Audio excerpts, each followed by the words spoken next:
que endocrinologia e metabologia? Porque são alterações do metabolismo de alguma coisa que não está funcionando bem no nosso organismo, né? No caso do diabetes, o metabolismo do carboidrato não está funcionando muito bem e causa hiperglicemia. Como quando a gente tem um comprometimento, né, da insulina que a gente produz, seja porque ela não está sendo bem produzida, seja porque tem uma resistência, tem uma porta aí que não deixa a chave conectar na fechadura, que a gente brinca, né? Que é a insulina entrar para dentro da célula, não tá a glicose entrar para dentro da célula. A gente, né, é o popular, porque a pessoa pensa assim, ah, meu açúcar está aumentado no sangue, né, é diabetes, não é? Então você vai explicar um pouquinho por quê, quais são os tipos, né, e o quanto que essa doença é prevalente no nosso país, não só no nosso país, mas no mundo. Isso. Então, no adulto, né, eu foquei mais aqui para as causas mais prevalentes, né, para a gente deixar uma coisa bem prática, né, para o pessoal. No adulto, os tipos mais comuns, né, o diabetes tipo 2, né, 90% dos casos de diabetes, e o diabetes tipo 1 representa de 5 a 10% desses casos. Existem outros tipos, né, tipos genéticos, né, alterações genéticas, melhor dizendo, alterações mais raras, mas até neonatais, mas esses são os mais prevalentes. Eu vou até falar um pouquinho sobre diabetes gestacional, algum outro tipo aí à frente, mas vamos lá. Então, diabetes tipo 1, né, é uma distribuição autoimune. O que seria isso? É o nosso corpo não está reconhecendo as nossas próprias células, né? Nossos anticorpos, nossos linfócitos, eles estão atacando o nosso órgão como se ele fosse o inimigo, que no caso está o pâncreas sendo atacado. Então há uma deficiência absoluta na produção de insulina. O tipo de diabetes tipo 2 já é uma resistência à insulina. Ele produz insulina, né? Ele produz até em níveis altíssimos, né? Uma paciente com resistência à insulina, né? Uma paciente com ovário policístico tem níveis altíssimos, o paciente com diabetes tipo 2 tem níveis altíssimos de insulina, mas ela não age. Então, essa questão ali da chave não conectar na fechadura, e o que causa essa resistência, na maioria das vezes, é uma gordura abdominal, né? Uma cintura abdominal aumentada. Na gestante, é a placenta lá na frente, com 24 semanas, que vai criar uma resistência à insulina placentária. E com o tempo, né, do diabetes tipo 2 em evolução, também tem uma redução relativa de insulina. O LADA, eu coloquei ele aqui porque ele...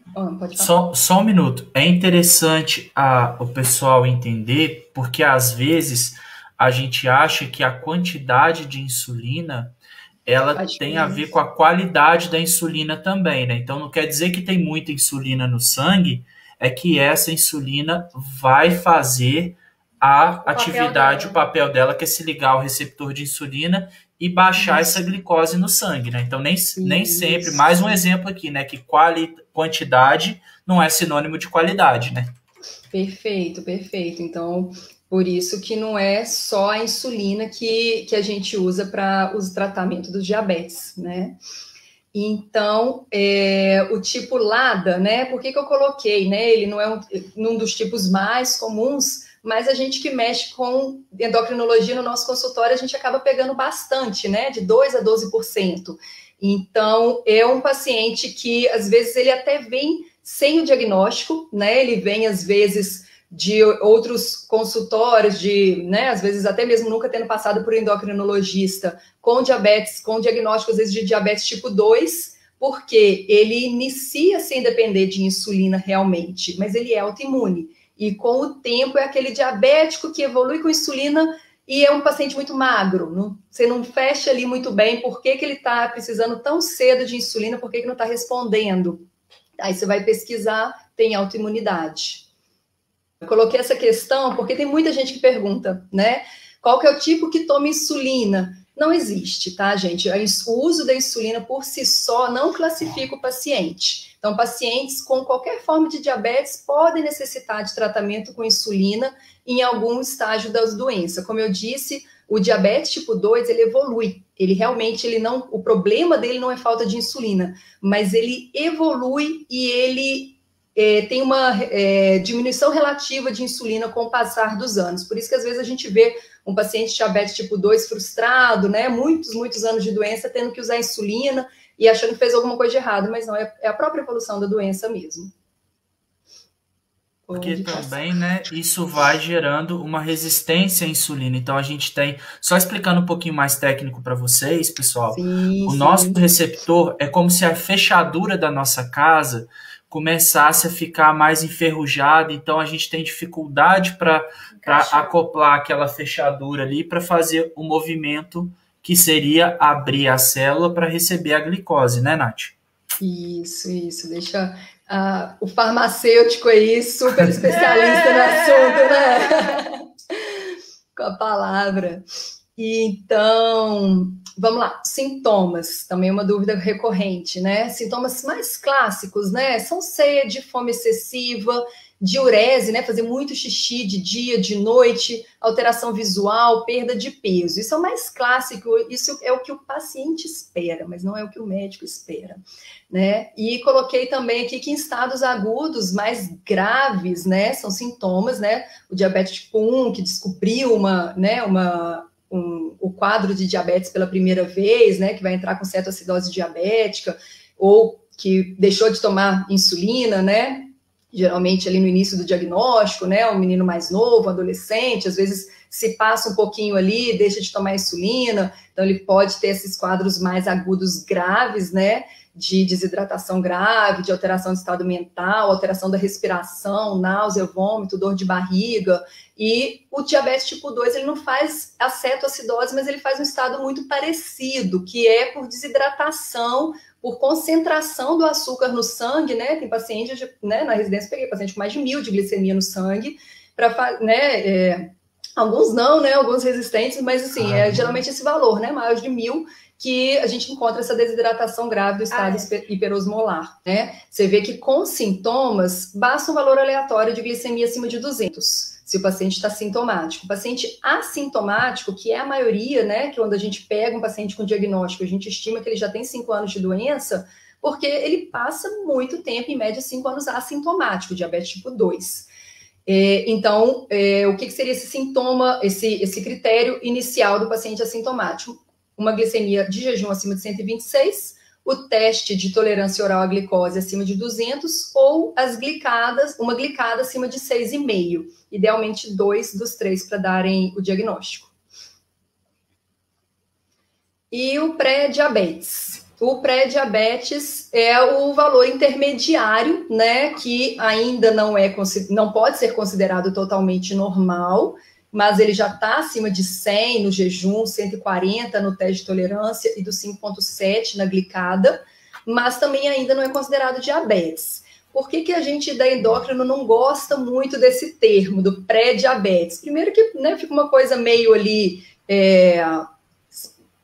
digamos, né, o paciente fica com rótulo, né, uma coisa meio rotulada, né, de diabetes ali naquele conceito, e ao mesmo tempo fica como uma coisa muito inocente, que ainda não é diabetes, então não preciso fazer nada, né? Então a gente vê isso muito no consultório, né, Carol? O paciente que tem pré-diabetes, ele fala que ele não tem nada, né? Então, na verdade, uma pulguinha atrás da orelha, é um gato subindo no telhado, sim, porque nesse momento já existe lesão de órgão-alvo, por isso que existe o termo, porque não é inocente, já pode existir retinopatia, já pode existir nefropatia, e por isso que existe esse momento ali que a gente classifica no meio do caminho.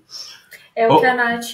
Ou seja, então no pré-diabético, você já começa a ter as complicações do diabetes em alguns pacientes, né? Nos olhos, nos olhos, rins.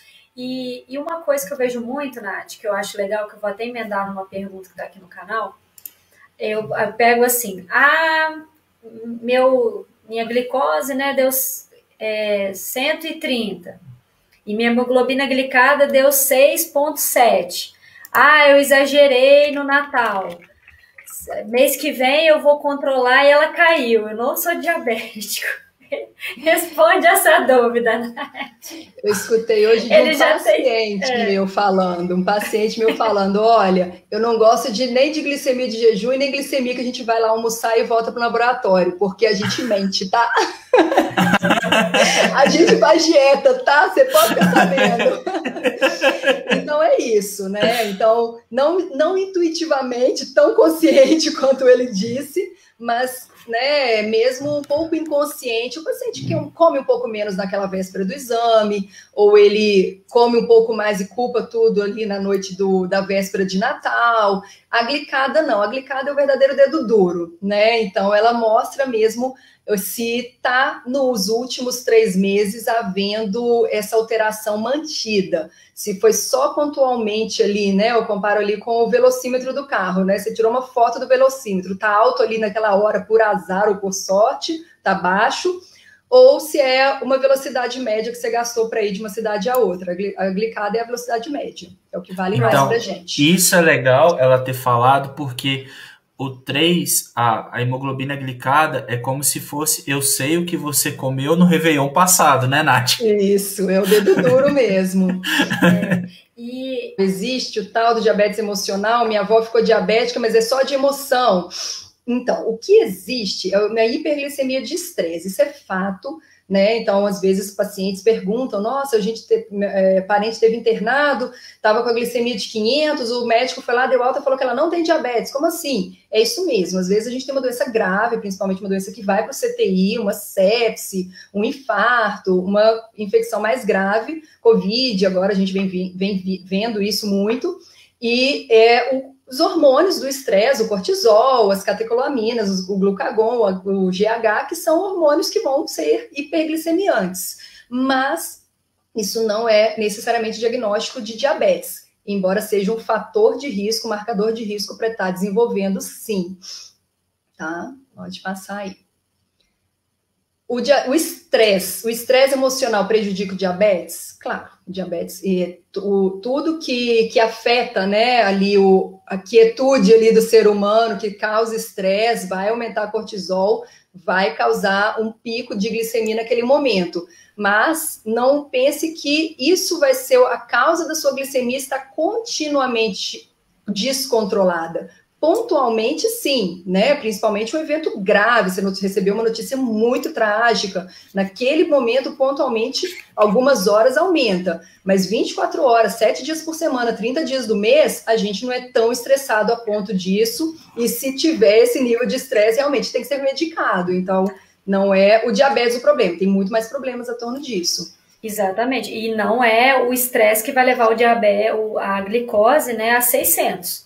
Uma glicemia de jejum, porque eu também já escutei isso. Ah, minha glicemia de jejum tá 600. Não, é porque eu tive estresse.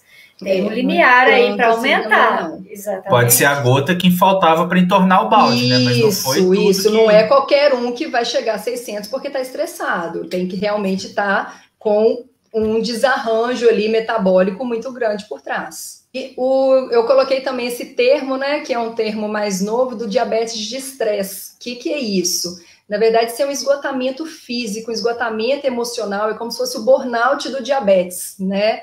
Que vem sido avaliado muito, né? Hoje em dia, a parte emocional, o caráter psicológico ali do paciente, que está em cuidado intensivo, né? Que está sem descanso, cuidando de uma doença crônica dia, noite, e isso gera sentimentos, né? Sentimentos de frustração, de desmotivação, né? Então, é importante, tanto profissional quanto familiar, reconhecer esse esforço, né? Reconhecer que é difícil, né? Que é 24 horas, né? Então, a gente está cuidando ali, né? Às vezes de um trabalho, cuidando ali, né? Dedicação ali da profissão, igual agora, né? A gente tem visto ali na Covid essa questão do burnout, que é isso? Pessoas que trabalham muito, muito, muito, né? Os enfermeiros, os plantonistas, que vão ficando esgotados. Então, o diabetes é uma doença crônica, como toda doença crônica, um tratamento dia e noite, 24 horas, traz um esgotamento emocional. E o simples reconhecimento do familiar, o simples reconhecimento, estou aqui,